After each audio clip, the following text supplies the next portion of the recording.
Welcome back to the Shoot Your Shot podcast. My name is Tim. This is Lindsay Coulter. We are photographers of the portrait and wedding kind.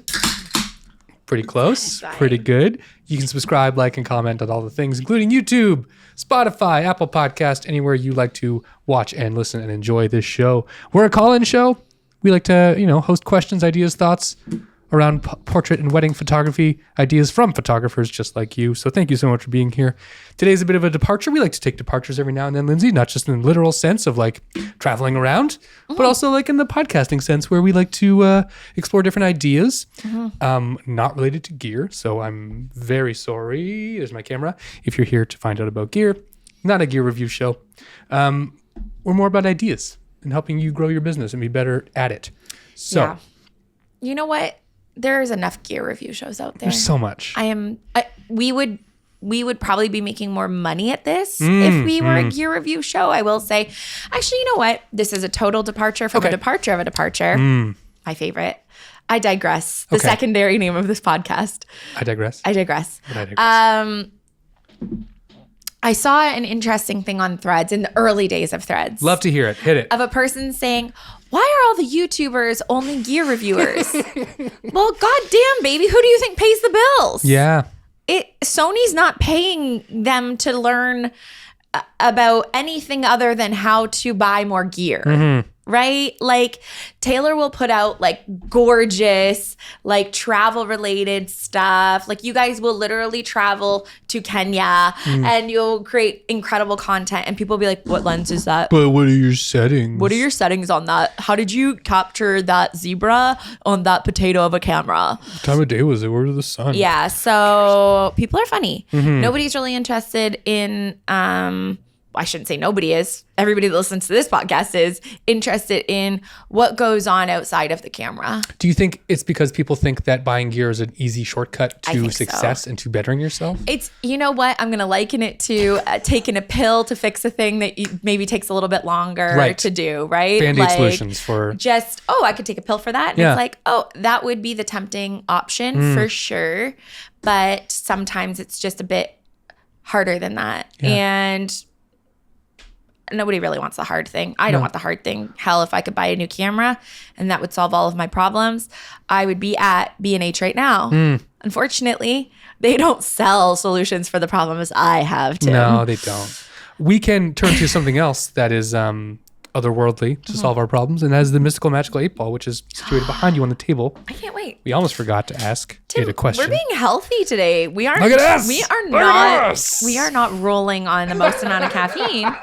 We are drinking bubblies today. Bubblies today. Usually, if you're listening to us and you're an ear person and not an eye person, we are usually drinking or nose and throat. Copious amounts of caffeine. Yes. We're usually drinking Red Bull. If you hear it crack. To be fair, I've had 4 cups of coffee and a Red Bull today. I've had 5 shots of espresso There today.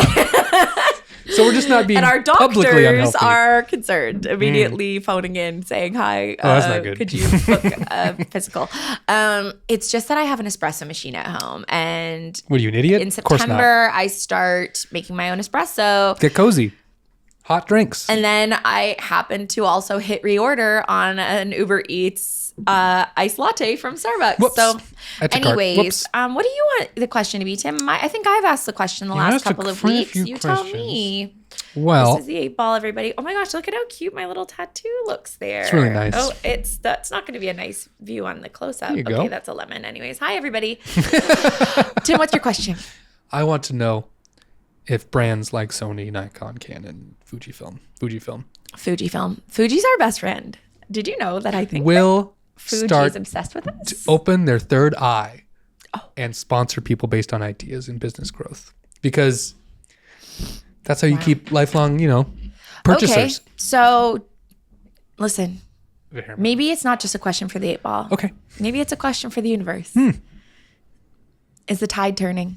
Let's ask it anyway. Are we going to get a whale of a sponsor on the Shoot Your Shot podcast? Here we go.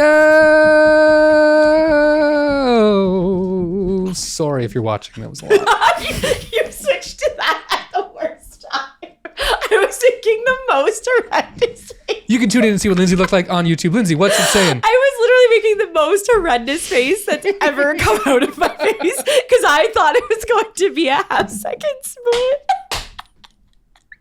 What's it say? They're not sponsoring us now. Yes, definitely. Which I feel like the Magic 8 Ball might be wrong after that. No. They love us. They love us. Thank you, Magic 8 Ball. Wow. Today's topic for the podcast, so funny. which you already know because you saw the description, is the 5 tips for recurring clients. Lindsay, we work in a business where we're typically, we don't get a lot of return clients based on... In the wedding industry. Yes. Let us clarify. Yeah. Some people have bakeries. People come by every day. Coffee shops. Some people repair your car. And you'll come back because oil changes need to happen. Yeah. This is not Monate. There's no subscription service involved in wedding photography. Although there kind of is a secret we have menu. A few people returning weddings, but that's neither here nor there. So we've compiled the 5 tips that we feel, based on our market and our understanding of our 20 plus years in this industry, how to get recurring couples to photograph and pay you for your services over time. And I love it.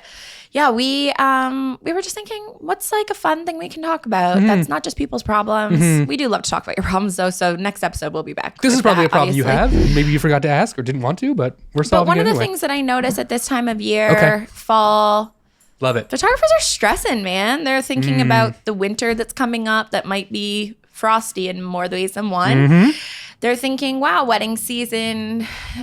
Even if you are a person that is blessed to live in Hawaii or something that has a longer season, whatever that may be. They're counting maybe on 2 hands of how many they have left and thinking about the money in their bank accounts. And they're thinking to themselves, wow, wouldn't it be so nice if I didn't have to start fresh every single year, right? And it's interesting because I do think it's one of the things that keeps us fresh with our marketing, fresh with the work that we're putting out.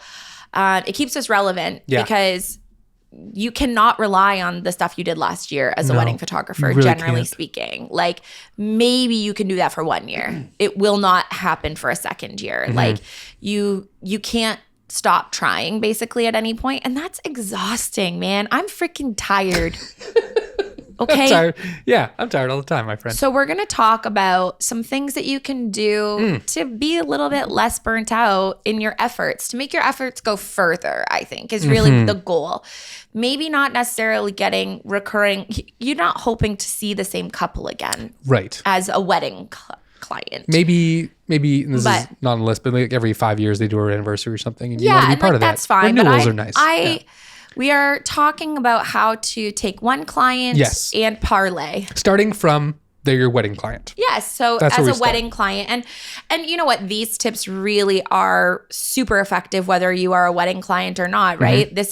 Or a wedding photographer, not if you are solely a family photographer and you're wanting to branch out, you want to get into more different types of things and you want to figure out, how do I get more recurring clients in other, how do I parlay? How do I take one effort and multiply it? Manger parlay. So really what we should have called this is how to multiply your efforts, but that's not really SEO friendly. So here we are on how to get more recurring clients. So here we go.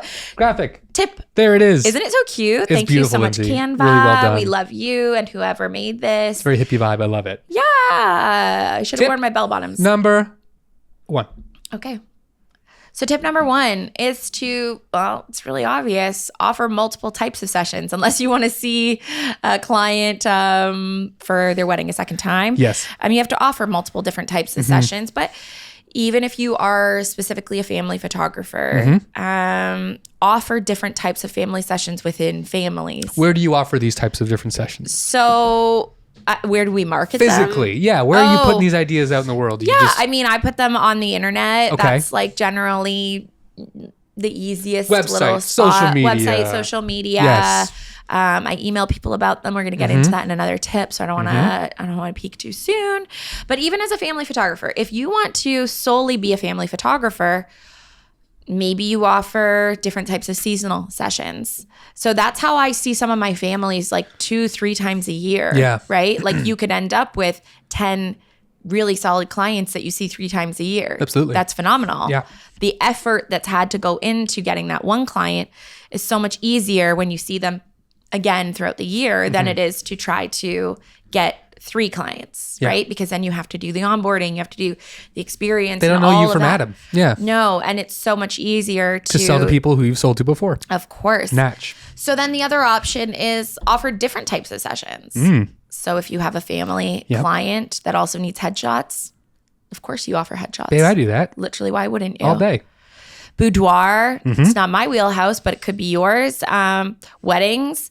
I think weddings is probably not one that you want to offer as a +1 if you're a family photographer that does sometimes do weddings, unless you have done a few before. But hey, I'm not here to yuck your yum. Nope. We actually know a really phenomenal family photographer in our area that still does weddings for her clients because they are so obsessed with her work that when they come to her and they're like, hey, please, will you do my wedding? Please. She's not going to say no. No. She's great at what she does. She's shot weddings before. Yes. She's not a dummy. One of my first weddings was shot with her. Yeah. She's very Hillary from One for the Walls, who we're speaking about. Yep. She's a really talented like commercial and family photographer who she at one point did a lot of weddings. Yeah. And she still offers them. It's nice to say yes. And it's nice for her to be able to have these recurring things. And it's not her main biz, but it's something she has as like a secondary tertiary thing. So the tip number 1 is really a baseline have for offerings. how could you get more offerings? Well, you should offer more things. Yeah. Yeah. So tip number 1 is sort of a baseline. Let's move on to tip number 2, Timbo.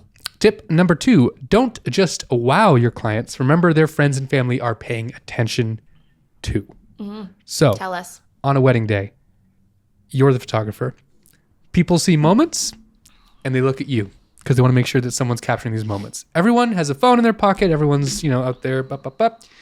And generally, started wedding ceremonies, typically the last couple of years, the officiant will say, like, put away your iPads, drones, phones, whatever. Talented photographer here. Lindsay Coulter going to take all the photos. Everyone's like, okay.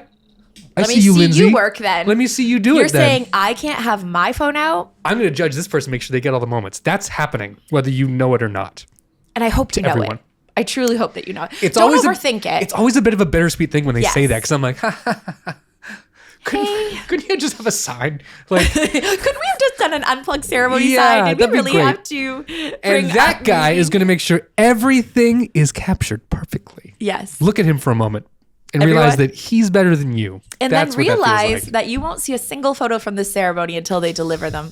Which- so that'll be fun. which we'll get to. Another very fun tactic. But they're all looking at you. They're looking at the moments that happen. They're saying, oh my gosh, this person is nailing it. They're so good. They're so quiet. They're in moments. They're capturing things that I'm seeing that I'm looking over and like, oh, they already got that candid moment. They're getting the kiss. They're getting the ring exchange. They're getting the signing of the documents. They're getting the processional. They're getting the dip. They're getting the chips. They're getting everything. They're getting the chips and the dips. And they're like, they're good.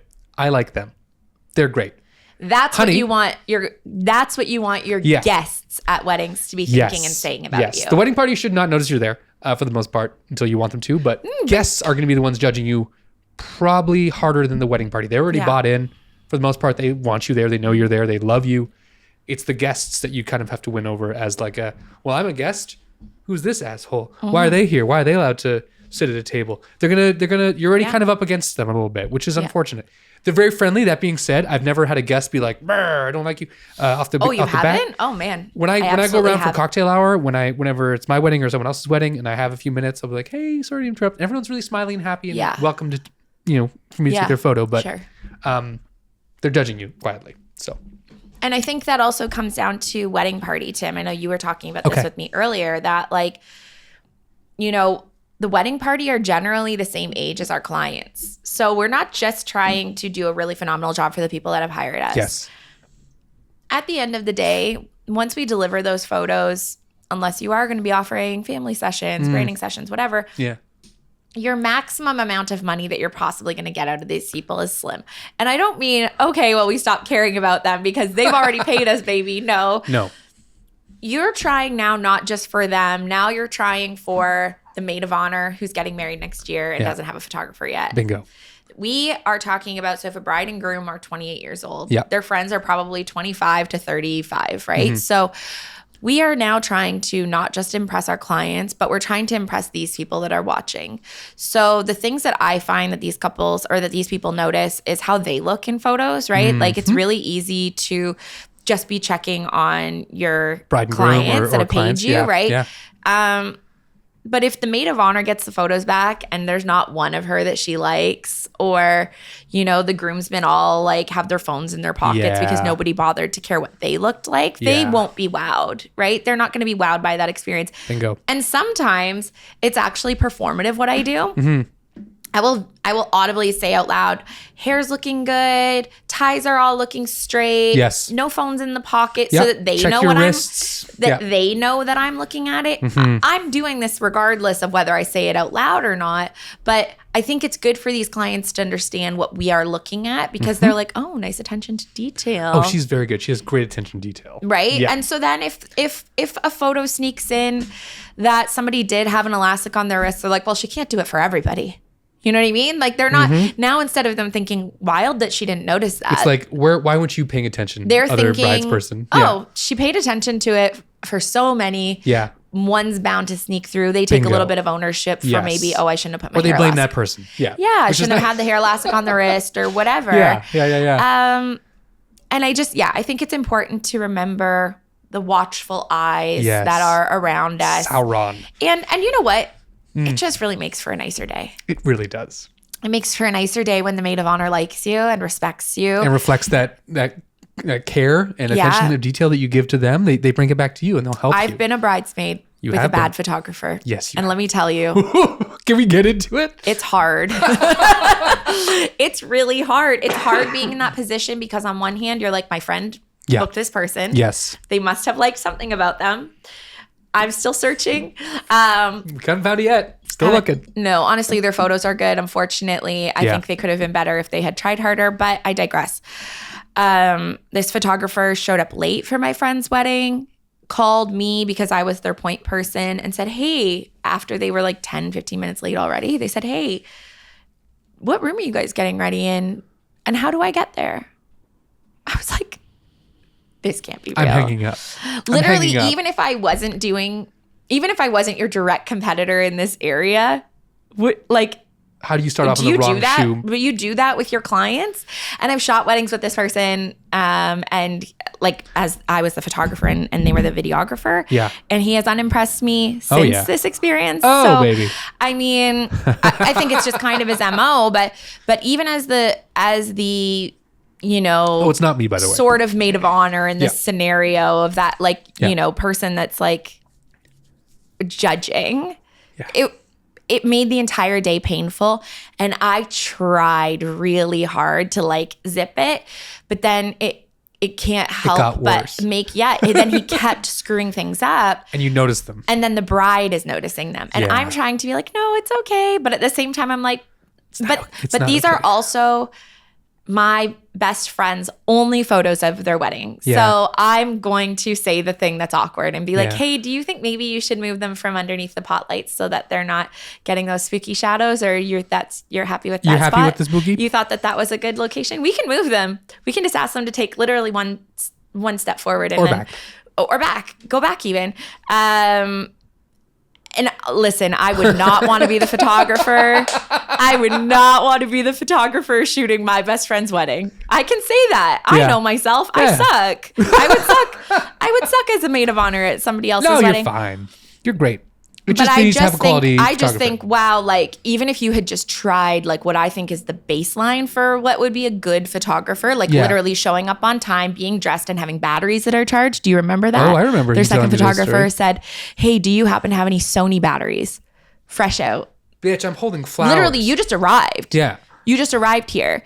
None of us were stupid. We all brought cameras to this wedding because we knew that at some point I'm probably going to have to start taking detail photos. Yeah. So... ouch. Anyways, again, I digress. People are paying attention. And you also, the other thing we don't know is we don't know who the maid of honor is. Yeah. We don't know what they know. What if the maid of honor is an executive at your favorite brand that you've been dying to work with? Yeah. What if they are one of the top wedding planners in the industry and they just haven't told you yet? That would be incredible, right? You have no idea. We have no clue who is around us.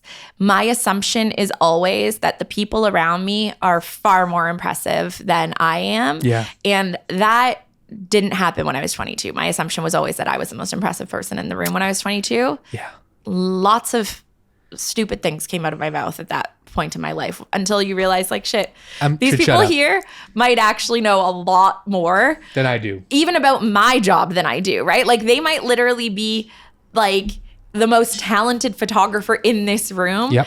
And the bride just didn't want to tell you because they didn't want to make you feel uncomfortable. Like, listen, if Annie Leibovitz is in the room, I don't want to know. I'm good on that. I don't want to know. Yeah. So, yeah, I think just assuming people are watching, be mindful of it without being freaked out, right? Just put your best effort in. You dress the part. Yep. You brush your hair that morning.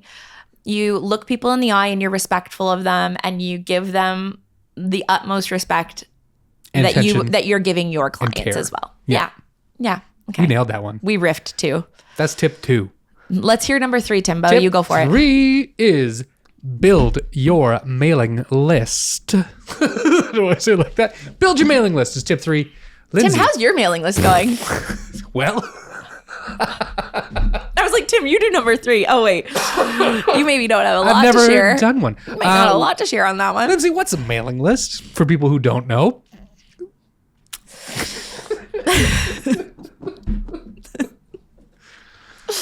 I didn't write most of these tips. I agree with them.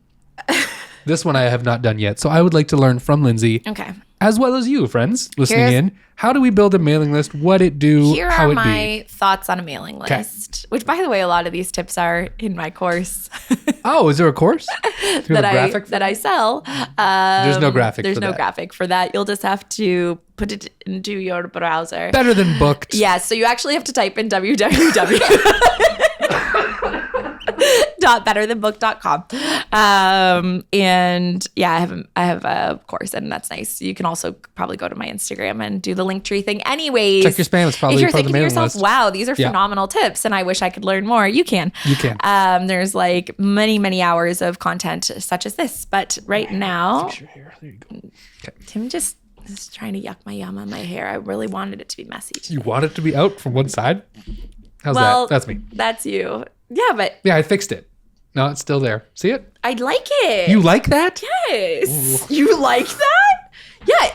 You want it to be like this, Tim? No, I want it to not be like. You know what we should do? We should show the picture of you when you were a child and you were the creepy thin man. I don't think you're in a position to be talking to people about their hair. Thank you very much. Fair enough. Okay. I digress. Let's go back to tip number 3, building your mailing list. So Tim and I are just laughing at each other, like behind the scenes here. Like, we keep on using these graphics just so we can like absolutely crack up behind each other. What's a mailing list, Lindsay? How do I get one? Where do I go? The first thing that you need to know is why the heck would you put this effort in? Because it is effort, okay? Love that. Start there. The number one thing that you need to know is that, as I say all the time, and it's probably getting old now, is that you don't want to put all of your eggs into Zuckerberg's basket. Gross. Okay? It is gross, but it's funny to me. And I'm sure you can imagine what I mean by that. But essentially, you want to use another metaphor, build on the land that you own. And you do not own anything on Instagram or Facebook or Threads or wherever the hell it is that you're marketing, TikTok, any of these places. What do you own? But you own a domain. You can pay any number of services. I personally recommend Flowdesk. It's so simple. They don't charge you for like large numbers of subscribers, which you eventually will have once you unlock these tips. So you really want to be able to retarget people that have been interested in your work before. Got it. That can be, if you're a wedding photographer, that can be offering up advice, that can be offering up recommendations on locations to do engagement sessions, all those things. So even if they're not your clients now, they might be your clients one day. Right. They might recommend you to someone because maybe they didn't sign up to be a bride of yours, but they might tell somebody, hey, this person offers really phenomenal tips. Go to them. Those tips then point back to your website, which is driving more traffic back to you. It's much easier for something like, say, family photography. I really love it for family photography. And I have multiple different lists, and as you should as well, depending on what it is that you're trying to get people to purchase from you. Okay. And then you should also have different segments within said lists that tell you where those people came from. Okay. So if they came from social media, if they came from a giveaway, if they came to you as a person who purchased something from you before, they get added into your mailing list. Right. And then you can retarget them being like, as a person who purchased from me before, here's what? more things, right? Yeah. One of the things that I really want to hammer home is that it is not annoying to be marketed to by a company that you want to be marketed from. Think about that for a minute. There's things that you subscribe to on the internet, whether it's a product that you really enjoy, like let's say it's almond milk for some reason. That's the only thing that came into my mind right Really now. weird. That's very the thing. strange. That's You the love, thing. let's see, you love almond milk so much. You subscribe to almondmilk.com and you want to get all the updates for whatever flavors are coming out. It's not annoying. And Almond Milk knows this. They have a list of people that subscribe to them for a reason. And you get these and you don't unsubscribe. You read it. You're like, oh, cherry's next week. Okay, cool. I'll wait for cherry. And then you're excited about that. And you give yourself a little reminder. And then it's 8 o'clock on Tuesday. You're like, oh, it's the cherry day. And you go and you order it online. You get a bunch of cherry almond milk delivered to your home. I'm so offended by the example that we've chosen. Like, I'm like horrified by the example of cherry almond milk. Like, we could have gone for fucking anything and cherry almond milk was what you went with. Like, so, I mean, I would have gone for something like clothes, like Disgusting. like the Apple Store. Like, I would have gone for something Boring. slightly more relatable than cherry almond milk. But listen, you do you, Tim. so You do tired. you. Mid-wedding season. I'm so tired. Tim is so fucking tired. Literally the only thing he could think about Something that does not, it should not exist. was selling almond milk. You know what? The only reason I think that cherry almond milk, the only reason I think almond milk does work as this example is that it's a recurring purchase. So I'll give you that. Okay, great. So I'm going to grace. give you that one win. Okay, Thanks, so bud. continue, Tim. I think He's that's like, what- that's it. I think I did the thought. It's done now. So, okay, Tim is right. I'm horrified by the example, but Tim is right. The idea is that we as small business owners are afraid somehow of using the mailing lists that we have, of speaking to the clients that have been like, hey, I'd like to purchase from you at some point, or I'm at the very least interested in what you have to offer. I'm interested in you telling me about what you have to offer. And they sign up for your mailing list. And then you're afraid to use said mailing list because you don't want to be a spammer. Right. Baby, you sending 6 emails a year at most, and I know it's at most Yeah. because I am you, is not spammy. Yeah. It's probably underserving your clients. And it is offering them a service by giving them the ability to remember. I'm going to use a more relatable example, Tim. Please do. So I go to the most amazing spa in Waterloo called Pure and Simple. Yes, you posted Waterloo. about them yesterday. They are so good. I have been going there since they opened about 10 years ago. Massage therapy, what do they do? They do facials and facials only. Oh, I didn't know They that. are phenomenal. Oh, I went there once and I got there once. Yeah, you did go there once. You got a facial. Yeah, I got a facial. Yeah. He didn't remember, and that's okay. He's only thinking about almond milk. He's got almonds on the mind. Cherry almond milk. Cherry, which is not a thing, right? I just have to be it's not. clear. I really freaking hope not. So, Pure and Simple emails often, and I even, while I was getting my facial this week, I was asking my esthetician, who's just an absolute delight. She's like literally so talented, and so calming, just an amazing person. Anyways, I was asking her, who runs your digital marketing, because it's really, really good. And the owner of Pure and Simple is actually a client of mine. So I was like, is she doing it? Because wow, like that's a big effort for her if the owner is doing it. And she said, no, it's corporate. Like they have a head office. There's still a locally run business, but there are multiple locations in Toronto, Milton, whatever. But it feels very like hometown kind of. Yes, Yeah. and it's specific to your location. But they always seem to be in my brain whenever I'm like, damn, my face is feeling really rocked from The sun. the sun. That's literally what just happened. Gives so us over life, the sun, takes it away. my face was feeling like over the summer, my face was feeling really just crispy and dehydrated Right. and probably needed a really good exfoliation. And so what do? The last week of August, they send out hey, it's September. Would you like a special sun recovery? We know you dry. A sun recovery facial. And that's our special for the month of September. So immediately I'm going to book in. And to me, that's a service they're offering me because I wouldn't have gone and done it on my own. I'm a busy person. I've got stuff going on. I was thinking, man, I would really love to get a facial. What kind of facial would I like? They're like, boom, idea. Here it is in your lap. Yeah. It's the exact thing that you're looking for. So if you can offer your clients a service like Christmas family sessions, holiday family sessions, fall foliage photos, don't use that much alliteration, but you know what I'm saying. If you can offer a service to a client that's something that you're excited about, that you really do want to offer. And you believe in. And something that you can make profitable and something that you know that your clients want. Why the heck wouldn't you do that? Yeah. You know, that's a nice thing to offer. And for the people that aren't interested, they will just simply delete the email. Yeah. They're probably not going to unsubscribe. I get so few unsubscribes. It's crazy. Like, because I try to offer like interesting educational information mixed in with salesy things. So yeah, that would be my sort of reminder for you there. Use something very simple like Flowdesk, and I want to say it's like $40 a month or something like that, and they have really beautiful themed email templates already built out for you, and they are specifically for photographers. Can you hold that?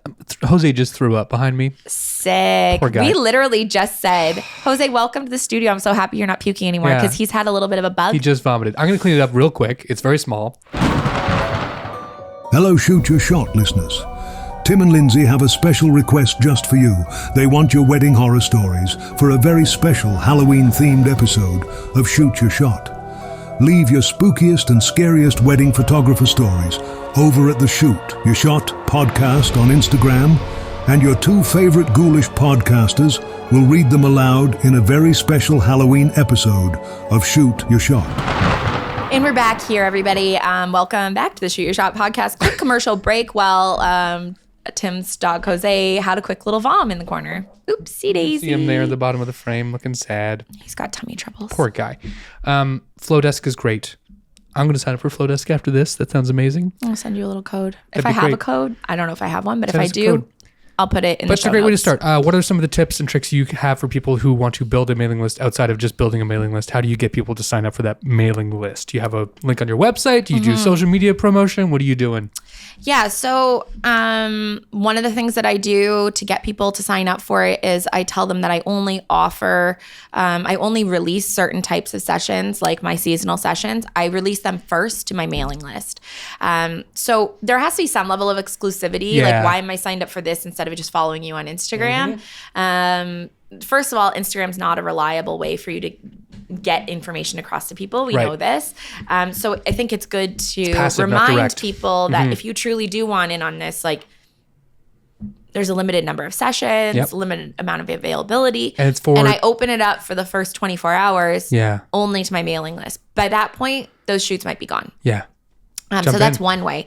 The other thing that I will do is when people ask for something that I'm not currently offering, I'll say, no, I'm not offering that at this moment, but go sign up to my mailing list and you'll find out when. And that almost always works. So that's for people that are like in September saying, hey, are you offering mini sessions yet? And I haven't opened up my seasonal sessions for the season yet. Yeah. And I'll say, no, not yet, but like, go here.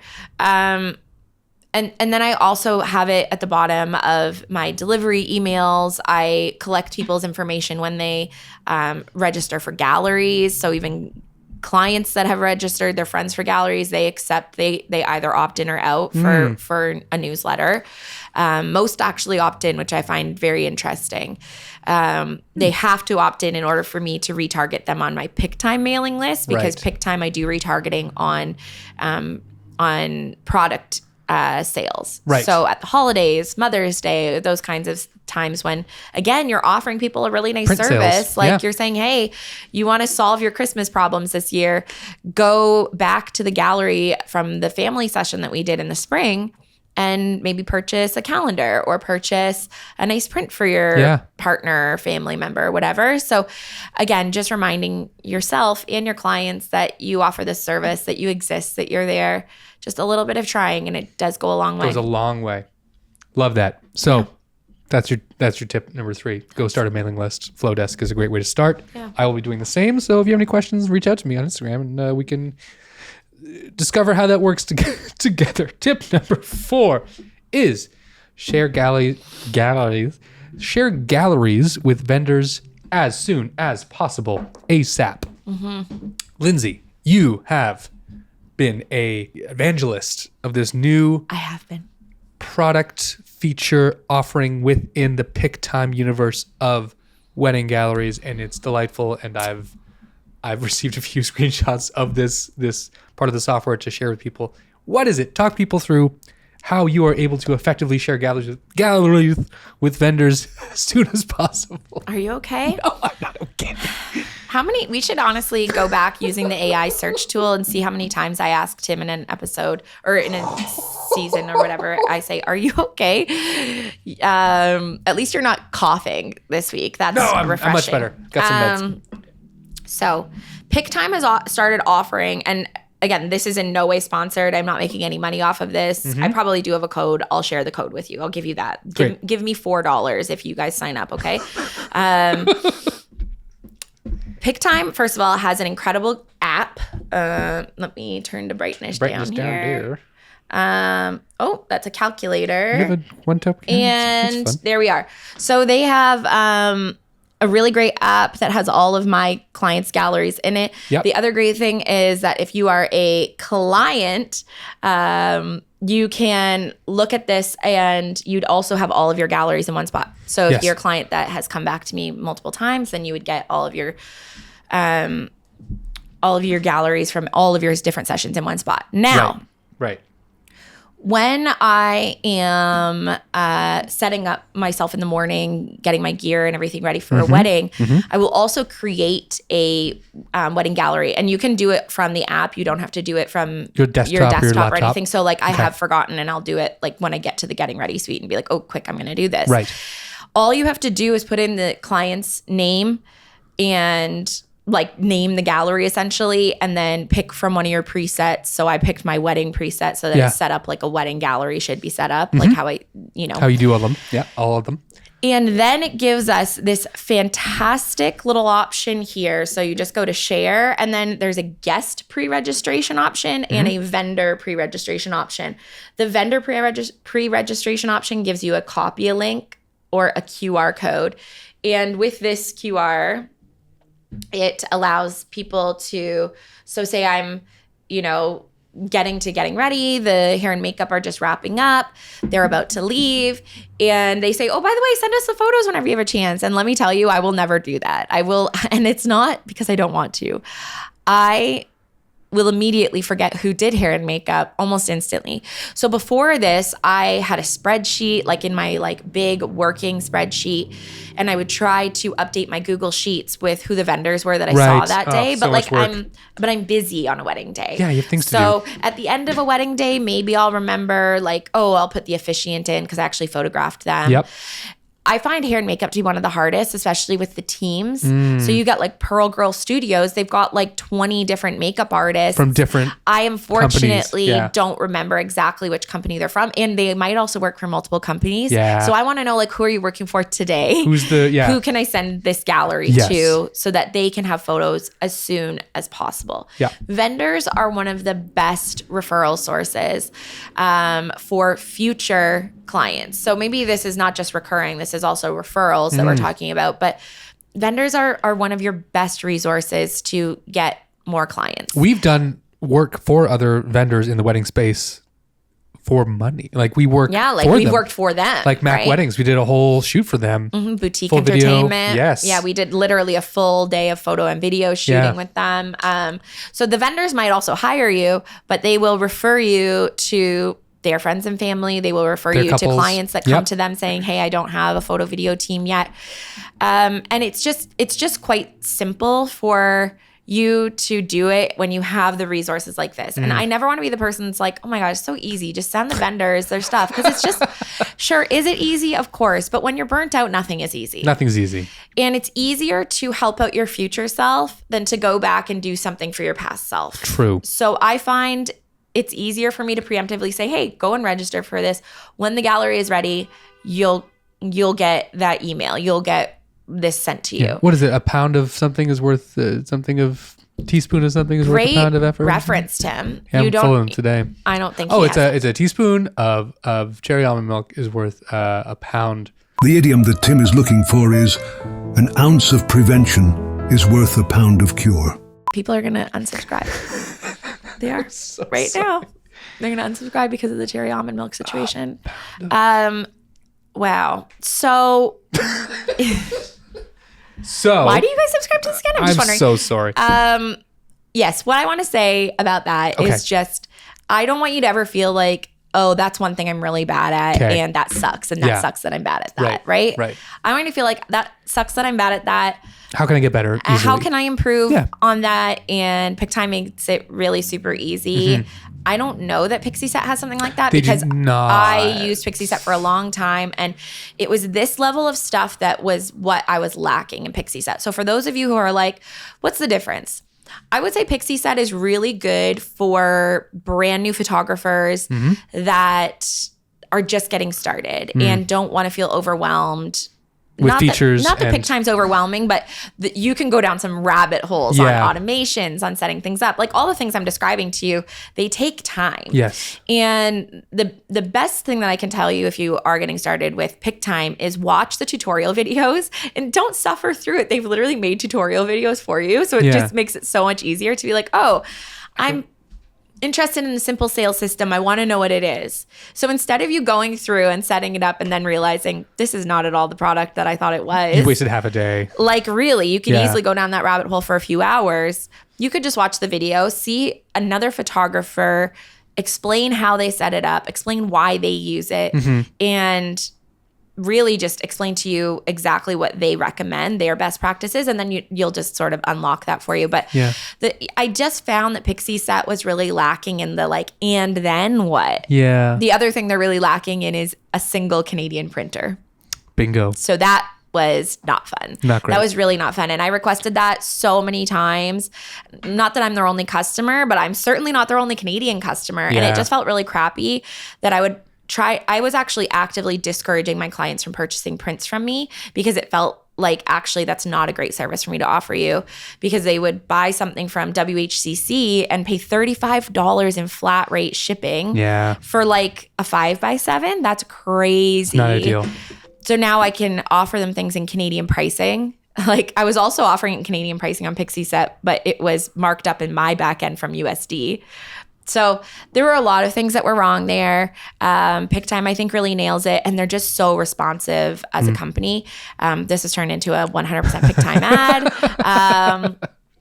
But you know what? We got to give our kudos where kudos are due. And any company that's making our lives easier and our businesses easier is going to get massive kudos, regardless of whether or not we're getting paid from it. I really feel like anything that can make our friends' lives easier, why wouldn't we want to tell our friends that? So we're here for you. Yeah. So if you are a PicTime user already, phenomenal. If you're not, they do have a gallery migration service that they can take all of your galleries from whatever existing service you're using, download them, put them into new ones, and you're set up on their service. So sounds amazing. Couldn't be easier. Could not be easier. I have to do that too. Flowdesk and PicTime. Time to switch. I do have a little thing that we can pop in there. So if you do want to try it, I feel like maybe you'll get, I don't know, a month free or something like that. Description. As always, if we ever talk about things, if we do have a nice little discount or something like that for you, we'll pop it in the description for you as always. Or you can just DM us. Yeah, we're around. We're on the Instagram. So let's go on to tip number 5, tip number 5. Say yes, even if it's not in your wheelhouse. Tim, do you have a story time for this? Yet. I have a story time for this. And it relates to one of the points from tip number 1 when it comes to offering things that maybe, aren't typically something you'd offer to a couple or a client. And that would be family sessions. Family sessions are the type of thing that I used to actively avoid. mostly because I found them to be a little bit more difficult when it came to scheduling in my life with weddings on weekends. People want to, they want to relax on weekends. They want to do photo sessions on weekends. I'm booked for the most part. Second of all, children don't like me very much. It's interesting. Children are afraid of me. Sometimes. It's probably universal. Maybe it's just a fear thing. It's just a dude thing, I think, probably. It's a dude thing. Yeah. But no, I always had this idea that they're not something I want to do because it just seems more difficult and more trouble than it's worth. But the fact is, a couple reached out to me maybe 5 days ago, maybe less. A week ago, Friday. Okay. This week's we had a wedding. By. I was shooting and I didn't get back to them until Monday. Friday feels like 7 years ago. But I was shooting with Lindsay all weekend, and they reached out to me, and it's a wedding that you actually shot with me. The couple that inquired with you? Yes, the couple that inquired with me, wanting me to do family session for them and their family because they wanted, quote unquote, the best of the best. And they said that, not me. That's not me pumping my own tires. No, they did say that. They like me a lot, and they're genuinely lovely people, and I love them too. I, right now, do family photos for 3 couples that I've shot weddings for, and that's pretty much it. Once a year, we'll get together, I'll shoot their family, and then that's it. And it's great, and they're fantastic, and they're kind of like pre-vetted. And my knee-jerk for this couple that reached out was like, I'll just give it to Lindsay because Lindsay's really great at wedding, at family photos. And you're fantastic at it. You're my go-to when it comes to like someone reaches out for wedding photos who I don't know, who aren't vetted, who aren't people I've worked with before. I'm like, oh, but do you know Lindsay? Yeah. And you know what? It's nice to be able to say no to things. Like, I do think it's important that you can say no to people if you truly, genuinely don't want to do a thing. Yeah. But one thing that I find happens actually really frequently with male photographers is that they cut themselves out at the knees and they say, oh, I can't do that. I'm not good at that. I don't want to do that. And then, you unpack it a little bit further and you're like, why would you not want to? First of all, they are your ideal client. Yeah, they like you already. They already like you. They bought from you before. You loved working with them. Like I remember they were one of our favorite clients that we worked with when we shot their wedding. They were so delightful. Best conch guys in the industry. Best conch guys in the game. That's what they said. They're concrete guys, and they had a lot of their work buddies there, and they just kept saying they were the best conch guys. Well, I don't think they kept saying it. I think they said it one time, and then Tim and I have said it for the last 2 years. Always say no. Best conch guys in the game. And like you really like these people. Yeah. And they trust you. Yeah. So sure, you could pass them off to me, and I shot their wedding too. Sure. Like it's an easy, here you go, you can have this. And I love that. But I, in September, would not be the best person for them to be referring to because I can't offer them what they would be looking for, which is probably a Sunday morning shoot. Like I'm fully booked until November for family sessions because it is something that I actively offer through the week. And I'm like, through your mailing list, very willing to just burn myself out at this time of year for $1. I love money. That should be my t-shirt. I love money. I love making money in short windows. I love seasonal professional seasonality. Yeah. But if you referred them to me, you would be doing your client a disservice, and they currently are your client. Yeah. Right? So you would be doing them a disservice by saying, here's Lindsay. Other times of year, maybe perhaps you would be doing them a service by saying, I'm not your guy, but this girl, she's got it.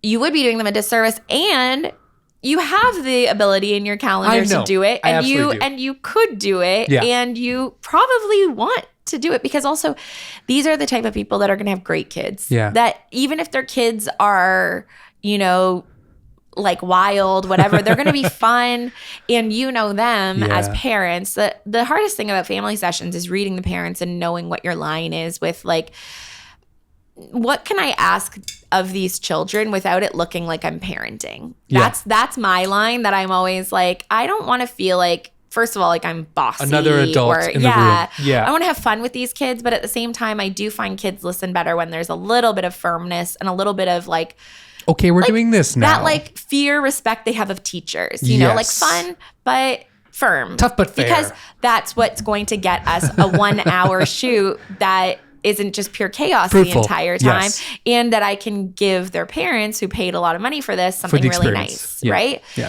And I want the parents to leave being like, damn, that was easy. Yeah. That's what I really want. I want the parents to say that was easy. That was non-stressful. That was so simple. We were freaked out that whole time going up to it. I was afraid the outfits were wrong. I was afraid the kids would misbehave, and they were great, and even if they weren't great, I said they were great, and that's all that matters. Yeah. And we got 1 or 2 Fine. So perfect. Grandma will be so happy. I think these are also the perfect opportunity for you to learn if maybe you actually could be better at them.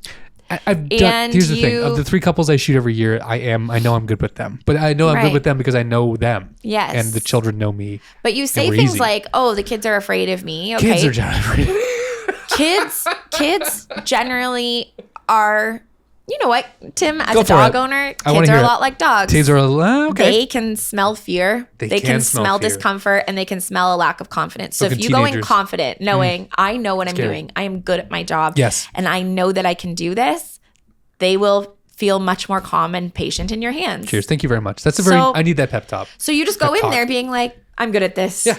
I've shot worse. I can do anything here. Whatever these little munchkins want to throw at me today, let them. Boo. I dare you. Yeah. You know what I mean? You're going to be good at this. So maybe it's a reframe. Family sessions, if you didn't try, could probably make you another 20 grand next year. Yeah, true. If you didn't try. Yeah. If you did try, it could probably be 100. Yeah.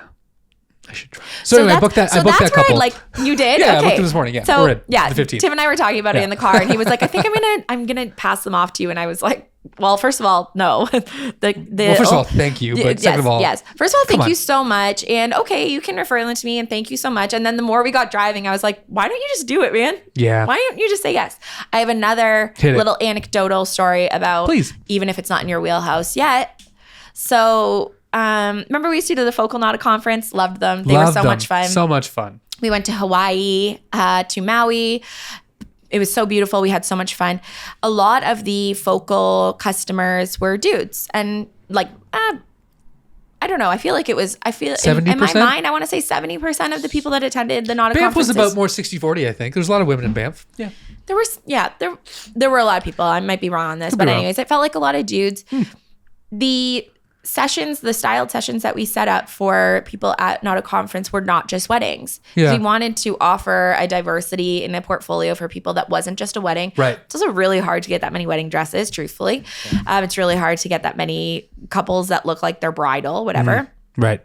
And the team at Focal did a really phenomenal job of sourcing a really diverse range of models. And one of the models that they found in Maui was this gorgeous pregnant mama to be. And so we set up maternity sessions. And one of the sessions that I ended up shooting or teaching or coaching or whatever, leading in Maui was with this beautiful pregnant mama right on the beach. She had this like gorgeous flowy dress. It started to get into like twilight blue hour. Okay.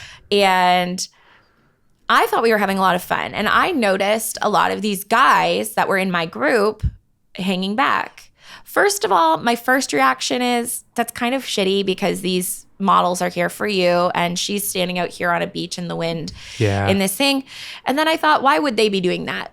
They're not shitty guys. These are really good men. They're not just like, oh, this is girly and I'm not interested. Right. That's not what they were doing. So then I thought to myself, use your whole brain, Lindsay. Why would they be doing that? Okay. So I walked over to them and I was like, are you guys uncomfortable shooting maternity sessions or what's your deal? And they were like, oh, we don't offer them. We don't offer them. And I was like, so you don't even want to try it in your portfolio? Yeah. You don't even want to put it in there? Because like, we are giving you things. It's not free. You paid for it. Yeah, you literally paid for this shoot. So you should give it a go. Not refundable, this part. The guys all eventually come into the session, which brings in a fun energy. Like boys and a maternity shoot is just so cute. I just loved it so much. One of the guys had battery powered LED lights. And as it started to get to like blue hour, he was like, do you think we could use these? And we like sort of draped them around her. So she looked like she was in this like little cocoon. Oh, like a little bioluminescent. It was beautiful. It was such a gorgeous idea. I loved that he did it. I loved that he was like, how can I interject? Like, how can I inject my own personality and my own style into this session that's not my style and my personality? So they're all feeling creatively jacked on this new type of session that they've never shot before. And truthfully, no one at home is ever going to hire them for because they've never seen any of this work in their portfolio. Yeah. When they go back, doesn't one of them start offering maternity sessions on their website with these photos? And he booked one right away. Of course he did. And I was just like so proud. I was like, you know what? It's so easy for us to stay small, to stay in our little cocoon of comfort. Yeah. But it's also just really fun to do something weird and different. Like it may not stay in your wheelhouse for long, right? No. Like I did boudoir just to challenge myself because I found it really hard. I really did not thrive at shooting boudoir. I found it really, there's so many aspects of it that are challenging. The lighting, the editing, the glamour, the hair and makeup process, the timing of it. Yeah. And then 100% of the other side of it is the person to person interaction. Like, trying to make this woman feel incredibly comfortable and calm and excited. Sexy and beautiful. Yes, exactly. Yeah. Feeling gorgeous. And then trying to figure out how to get the words, do you want to be in just your underwear now? Or like, you have to literally know, like, at what point am I going to ask this girl, should she take her top off? Yeah. Like, it's weird. It's weird for a person that's never done it before. Right. I did it enough times just to be like, okay, I could do that. And I think I could get better at it. I didn't want to. And I felt like there were other people that were just better at it than me. And that's okay too. Sure. What's not okay is just saying, that's not for me. I'm not doing it. I could never do that. Yeah. You know what's really interesting is the number of people that will say, oh, you're a wedding photographer? I could never do that. Yeah. And it sometimes comes off with like a little bit of a judgment. And I'm always curious, like, are you saying that because You tried it? you think it's too hard, you think it's too scary, or I don't know, you think it's like a lack of art, or I have no idea. I you know what? We don't have enough time. I know what you're saying. People look at a thing that they, maybe haven't tried or maybe have tried, and they judge it based on maybe one experience or no experiences because it's, it feels, sometimes I take the same offense where it's like, oh, do you think it's like, think you're better than me? But it is that. It's like, people like to, apply inferiority to things that they don't understand. Yeah. And that's just human nature. Yeah. And maybe it's somebody saying, I tried it once and it was terrible. The number of, okay, this is actually funny. Whenever I tell older past male photographers, it's always male, that I was a wedding photographer, and they always go, oh, I shot a few weddings. They were horrible and I could never do that again. And then I start to unpack them. Like one of them was a bartender at like my favorite haunt in Collingwood. Oh. And he was telling me, oh, I could never do that. I shot weddings for years. It was awful. And I was like, tell me about your experience. Yeah. Nightmare clients, like one after the other. He would get referrals from those nightmare clients and take them. Oh. And it was back in the film days, very stressful, lots out of your hands on that. Like, and he basically said he was one of the many people that when digital came out, he got out of the game. I'm like, well, you just didn't love it, and that's okay. And like, there's nothing wrong with being a bartender. Like, slay. We live your life. We all got to make a living, and I loved bartending. So, but what made me laugh was, oh, like instead of making it a business you could have loved, instead of trying that, like you just went with like screw that. That's a terrible job. I'm out. So don't say no right away. Don't say no right away. Give it a shot. Give it a shot. Maybe shoot your shot and try a new thing. That's it. Those are the 5 tips, my guy. Oh no, +1. The +1, there's no slide for it. Is just like don't suck. Yeah, just we don't have that. Yeah. If you want to have a recurring client, number 1 tip, and it's just not always that easy. Sometimes it's easier to suck, but if you don't suck, your clients will come back to you for something or other. I literally just did an extended family session for a client from 2013 on the weekend that I thought did not like me. Yeah. Because I thought that I sucked. I mean, I was like a year in. I did think I sucked. Okay. Their family has these wedding photos all over the house. They are gushing. It's so funny. The mom of like the extended family, so like not the person that hired me, that would be the daughter-in-law. Okay. But the mom of the then groom was like, Lindsay, you've been so wonderful. How did they find you? And the daughter was like, she shot our wedding. And she was like, those photos? That's her. That's well, Lindsay? If these are anything like that, we're going to be obsessed with them. We loved them. We didn't know you did families. And I was like, well, at the time I didn't. And the bride said the same thing. She said, we actually went to another family photographer in between weddings and this, didn't love like them? when they had little kids. Yeah. Well, she didn't say that, but I mean, they came to me. So they came back. But she said, but you weren't offering families then, I don't think. And I said, well, I was, but I just wasn't with my full chest. You know what I mean? If people came to me, much like your clients will come to you and say, hey, we're obsessed. Can we work with you?